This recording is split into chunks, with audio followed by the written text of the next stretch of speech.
Assalamualaikum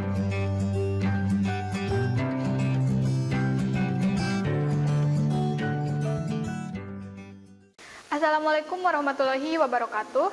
Kali ini kita akan membahas materi terakhir pada kelas 11, materi biologi, yaitu tentang sistem pertahanan tubuh.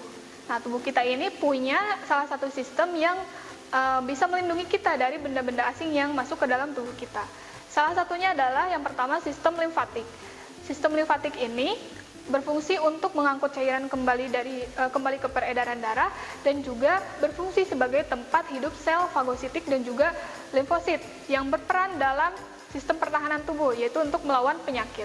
Nah, fungsi dari sistem limfa yang pertama mengambil kelebihan cairan dari jaringan, kemudian mengabsorpsi dan juga membantu pertahanan tubuh.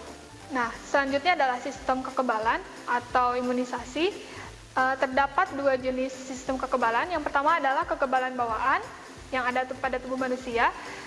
Pada kekebalan bawaan ini terdapat dua jenis juga. Yang pertama adalah perlindungan permukaan. Nah, pada diri kita terdapat kulit sebagai lapisan pertama yang bisa melindungi kita dari ancaman-ancaman luar untuk masuk ke dalam tubuh kita ke bagian yang lebih dalamnya lagi. Dan yang kedua adalah membran mukosa. Membran mukosa ini biasanya terdapat pada bagian-bagian yang agak ke dalam tapi melapisi yang bersinggungan dengan luar. Misalnya adalah di bagian pipi kita, di bagian kemudian rongga-rongga lambung kita, dan biasanya melapisi rongga ya. Nah, ini fungsinya adalah untuk mengatur juga, untuk melindungi juga supaya tidak ada zat asing yang terlalu banyak masuk ke dalam tubuh kita. Selanjutnya adalah kekebalan dalam tubuh. Yang pertama ada fagosit, sel untuk memusnahkan benda-benda asing. Contohnya adalah makrofag, neutrofil dan juga eosinofil. Yang ketiganya merupakan bagian dari sel darah putih. Yang kedua ada sel natural killer. Ya, ini adalah sel pembunuh yang untuk melisiskan atau membunuh sel-sel kanker serta sel-sel tubuh yang terinfeksinya gitu, sehingga tidak menyebar ke area yang lebih luas. Selanjutnya adalah protein antimikroba. Dari namanya saja sudah kita ketahui bahwa protein ini adalah berfungsi untuk memusnahkan, ya, melisiskan juga sel-sel bakteri ataupun mikroorganisme lainnya yang ada di dalam tubuh kita. Selanjutnya yang kedua adalah kekebalan adaptif. Kekebalan adaptif ini diperoleh saat mengenali dan juga mengingat protein atau patogen, protein dari patogen yang spesifik. Contohnya adalah limfosit. Nah, bisa kita lihat di sini jaringan limfoid itu berasal dari sel induk pluripoten atau sel induk sebabisa yang kemudian berkembang menjadi sel induk limfosit dan juga timus.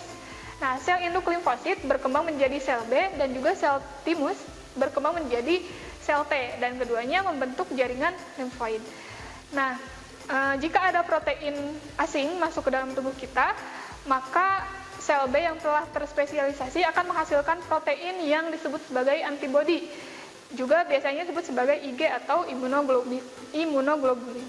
Nah, jadi protein yang masuk dari luar namanya antigen, sedangkan yang bekerja di dalam tubuh kitanya adalah antibodi. Ada 3 jenis antigen. Yang pertama ada heteroantigen, yaitu antigen yang berasal dari spesies lain. Yang kedua ada isoantigen, berasal dari spesies yang sama tetapi memiliki struktur genetik yang berbeda. Kemudian ada autoantigen, berasal dari tubuh itu sendiri sehingga bisa membentuk antibodi tubuh juga. Nah, antibodi terdapat beberapa macam, salah satunya adalah ketiga ini.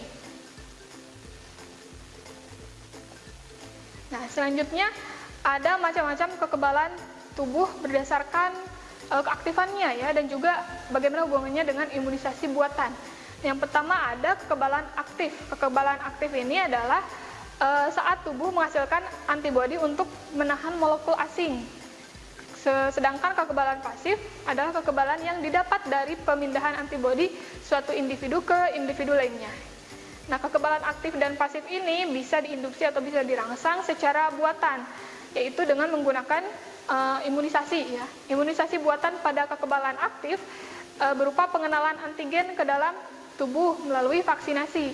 Dan sumber antigen pada vaksin ini biasanya berasal dari toksin bakteri yang terinaktivasi, kemudian dari mikroba yang dimatikan atau dilemahkan, bagian mikroba ataupun bisa juga dari gen-gen pengode protein mikrobanya itu sendiri. Nah, sehingga dari bakteri-bakteri tersebut telah dihilangkan si toksin-toksinnya, si zat-zat yang berbahayanya, sehingga saat menempel ke tubuh kita tidak lagi menyebabkan reaksi yang tidak seharusnya gitu. Selanjutnya adalah imunisasi buatan pada kekebalan pasif. Misalnya adalah dengan menyuntikkan antibodi dari hewan kebal ke hewan yang belum kebal. Ini bisa kita lihat contohnya pada antivenom ya, atau antibisa. Ya, pada antibisa saat kita terkena gigitan suatu ular yang berbisa, maka bisa disuntikan antinya yang ternyata berasal dari hewan yang telah disuntikan bisa ular gitu. Nah, selanjutnya yang dibahas adalah mengenai reaksi peradangan. Saat tubuh kita terkena sesuatu, biasanya respon di dalam tubuh kita adalah dengan cara meradang. Nah, ini merupakan sistem pertahanan yang ada di dalam tubuh kita. Nah, gambar di sini menunjukkan saat kulit kita terkena serpihan kayu. Nah, serpihan kayu yang masuk ke dalam tubuh merupakan zat asing bagi tubuh kita, sehingga di sana dia menimbulkan reaksi dengan menginduksi molekul persinyalan, sehingga mengaktifkan atau melebarkan pembuluh darah yang ada di sana. Nah, selanjutnya akan berlaku reaksi-reaksi seperti ini, sehingga pada akhirnya muncul gejala-gejala seperti membengkak gitu ya, membengkak kemudian merah dan kadang disertai dengan gatal.